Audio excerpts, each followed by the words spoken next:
Okay mga kababayan, Crisulo po at welcome back po ulit dito sa ating YouTube channel.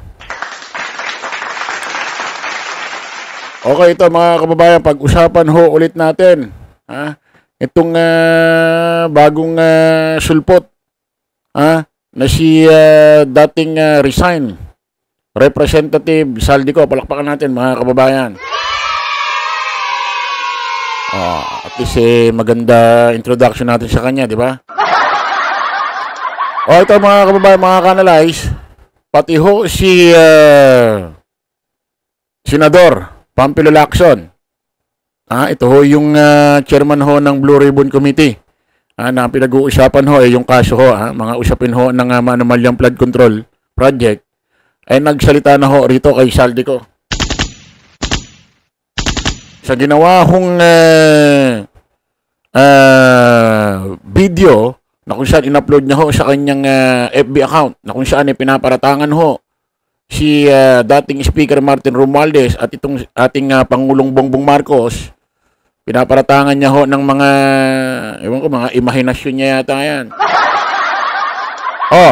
Katulad kanina mga kababayan din, nagpatuloy ho ang Blue Ribbon Committee sa usaping flood control project.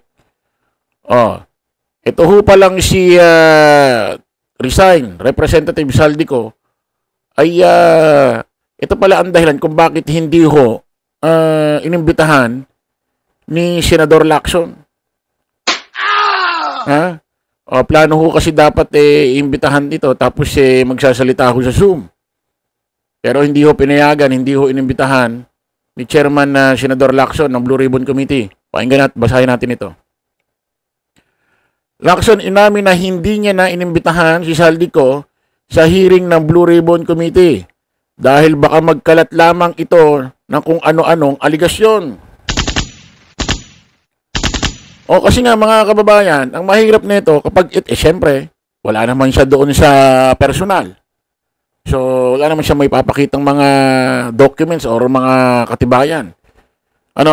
Tapos hindi naman siya makakapag-outtaking, hindi naman siya makakapag panumpa. Dapat kasi pag nag-outtaking ka, panumpa ka, nandoon ka dapat mismo sa lugar kung saan ginaganap yung Blue Ribbon Committee, itong hearing na ito.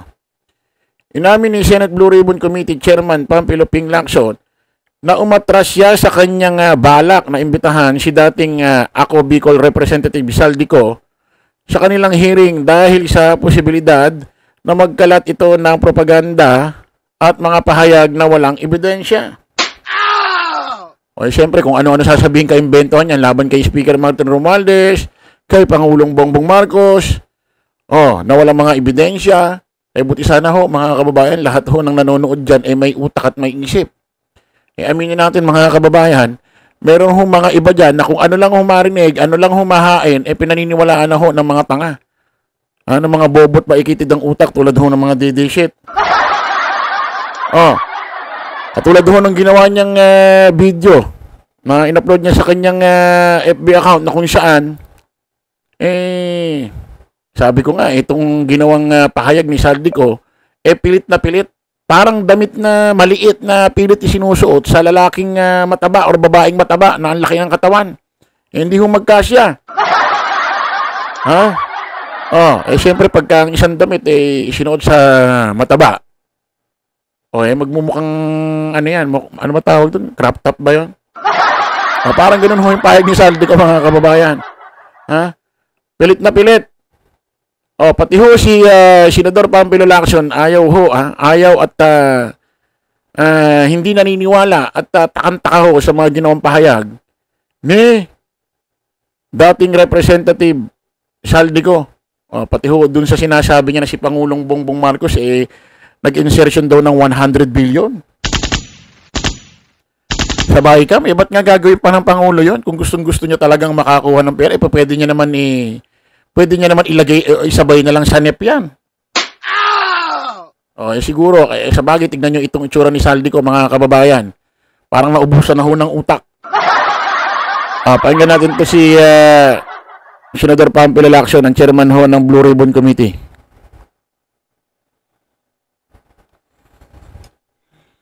Mahirap mag-speculate. Alam mo, ito ako, kasi alam ko yung kalakaran pagdating sa mga insertions. I'm not defending the president, ano? Why would he insert 100 billion sa BICAM? Samantalang sa NEP, kaya niyang gawin yun eh. Second, bakit niya... Ha? Narinig mo yun na dating Representative Saldico? Ba't gagawin ni Pangulong Bongbong Marcos yun na mag-insertion pa ng 100 billion sa BICAM? Eh, pwede niya nang ipasok, ilagay yun sa NEP. Ha? Eh, sabi ko, kaya ganito na siguro itsura nito, naubusan na ng utak eh. Ha? Kaya nagmukha ng bobot tanga eh. Dito, bakit niya in-FLR? Oh. So, unbelievable, incredible? No, I'm not saying it's unbelievable. Pero at face value, meron tayong sasabi na sabihin natin common sense only because alam ko yung budget process, yung budgeting process na nagsisimula sa NEP na yung presidente may complete control over what should be inserted in the NEP. So kung ganun na pala, ba't sa BICAM pa siya magpapa-insert? Hindi siya part ng BICAM eh. Dapat sa NEP pa lang, sinabihan niya na yung DBM, sinabihan niya yung DBCC, uy, maglagay kayo ng 100 billion sa DPWH. And okay, after assuming na totoong nagpa-insert sa BICAM, ba't niya bibito? Mahirap mag-expect. Ay, isipin mo, no? Mag-i-insertion si Pangulong Bongbong ng 100 billion sa BICAM. Tapos ibibito niya. Ano ka? Siyempre ko ako presidente, mag-i-insertion, magpapasok ako ng 100 billion, eh ba't ko ibibito? Ibibito ko yung insertion ko? Para akong tanga na.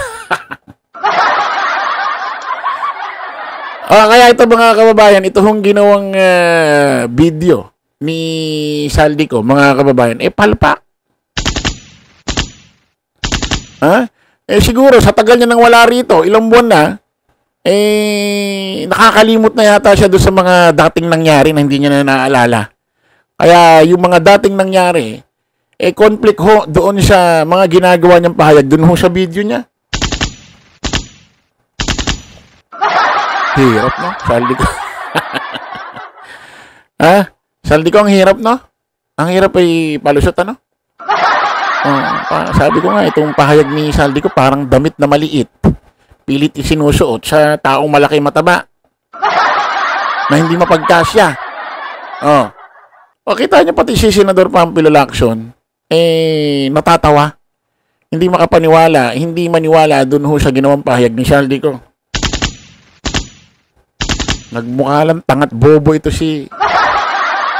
O syempre nga, yung mga walang utak, tulad ng mga didisit, ay grabe. Si Speaker Martin Romualdez, kasabwat. Ay grabe, pati si Pangulong Bongbong. Kasabwat. Ganun lang. Ganun lang.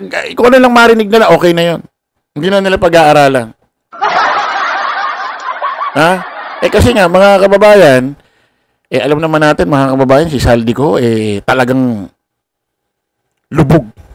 Lumubog na eh. Wala na, bumaon na eh. Talagang ang dami hong nagtuturo sa kanya eh. Ang dami hong nagtuturo sa kanya eh. Oh. Kita nyo eh, siyempre gagawin niya, eh mandadamay na. Oh, lumulubog na siya sa kumunoy. Kaya ang gagawin niya, eh dadamay niya na si Speaker Martin Romualdez at si Pangulong Bongbong Marcos. Kita mo, pati si Senador Pampilo Lacson. Ayaw maniwala sa'yo. Para bang lumalabas, eh siya ang inosente, siya yung walang natanggap. Eh paano mo i-explain yung mga bilyong-bilyong na nasa bangko mo, na naka-freeze, na pinrease mo ng AMLAC? Paano mo i-explain yung mga air asset mo, na kung saan billion-billion din. Napakarami mong air asset. Ano bang plano mo? Makikipaggera sa China? Ano bang... Ang dami mong sasakyan pang himpapawid. Marami pang araw yung air asset mo sa ano? Saan ba yun? May isang ahensya ng gobyerno eh. Mas marami pa air asset mo sa kanila. So ano mangyayari nito? Mas maganda, umuwi ka. Umuwi ka at sabihin mo mismo yung mga nalalaman mo kung talagang totoo yung sinasabi mo. nag-post ho ito ng mga kung ano-anong documents sa kanyang FB. Hindi mo malaman. Siyempre, kailangan madala dito personal yan. Di ba? Para mapatunayan ba kung peki ba yan or tunay. Ay, nako. Saldi ko. Ito pa nga nakakapagtaka ilang araw ho bago mag-rally ang INC, hindi nga natin alam bakit biglang lumabas itong taong ito. Okay mga kababayan, kita-kita ulit tayo sa panibagong vlog. Bye-bye po.